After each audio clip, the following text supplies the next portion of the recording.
Les démons nés humains sont des êtres sataniques dotés d'un corps humain. En effet, les démons ont le pouvoir de revêtir un corps humain avant même la naissance, à la conception, avant le stade embryonnaire. Les démons nés humains ou humains nés démoniaques donnent l'impression de grandir comme les autres êtres humains. Mais ce sont des êtres supérieurs dès le départ. Leurs dons et leurs pouvoirs magiques proviennent de Satan, leur maître. Les démons nés humains sont présents dans toute la société et dans tous les corps de métier. Ils sont absolument nombreux dans la sphère médiatique, sur Internet, particulièrement dans la musique, le cinéma, la comédie, les vidéos sur Internet, le journalisme, la pornographie et bien sûr la politique, car les idéologies sataniques véhiculées par ces corps de métier influent sur les masses. Les démons nés humains ou démons sous apparence humaine ont un accès rapide à la célébrité, de par leur statut de démon. Par exemple, ils peuvent manipuler de manière paranormale leur nombre de vues sur Internet et leur visibilité. Les démons nés humains sont reconnaissables par ce qu'ils mettent en avant, et ce qu'ils mettent en avant est systématiquement contraire à la parole de Dieu. Déviance sexuelle, débauche sexuelle, pédophilie, alcoolisme, consommation de drogue, violence, amour de l'argent, starification, célébrité, vedette, star, people, ce qui correspond à de l'idolâtrie, contraire à la parole de Dieu.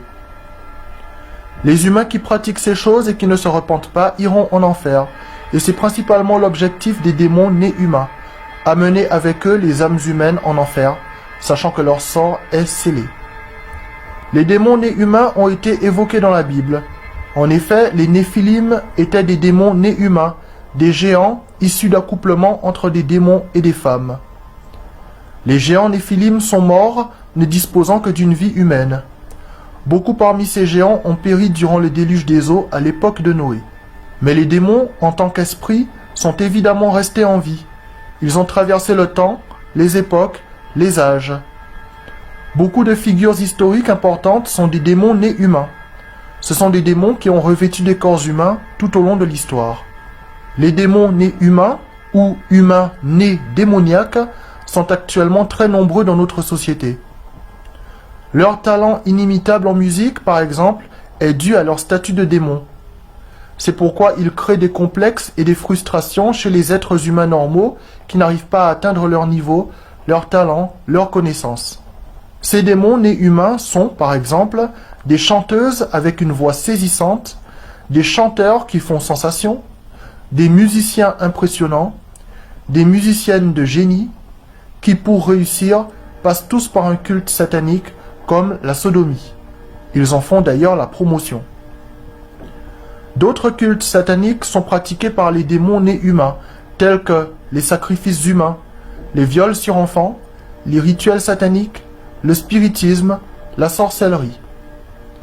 Dans le monde du spectacle, dans la politique, dans l'industrie musicale, dans le jazz par exemple, l'humiliation sodomite est répandue.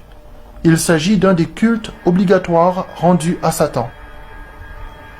Comme cela a été dit, les démons nés humains ou humains nés démoniaques sont des êtres sous apparence humaine qui créent la frustration chez les êtres humains normaux.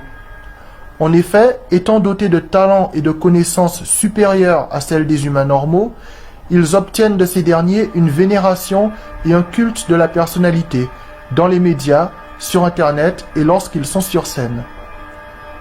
L'existence de ces démons nés humains est dévoilée sur Internet. Certains leur donnent le nom de reptiliens, de clones, d'extraterrestres ou d'aliens. Les démons nés humains ou humains nés démoniaques, ainsi que les démons spirituels, périront avec Satan lors du jugement dernier. Ils seront jetés en enfer avec les âmes humaines qui les ont suivis. Ce qui sauvera des âmes, ce qui mènera des âmes humaines au paradis éternellement, c'est la repentance en Jésus, la foi, les œuvres de foi, ainsi que la proclamation du royaume de Dieu à venir.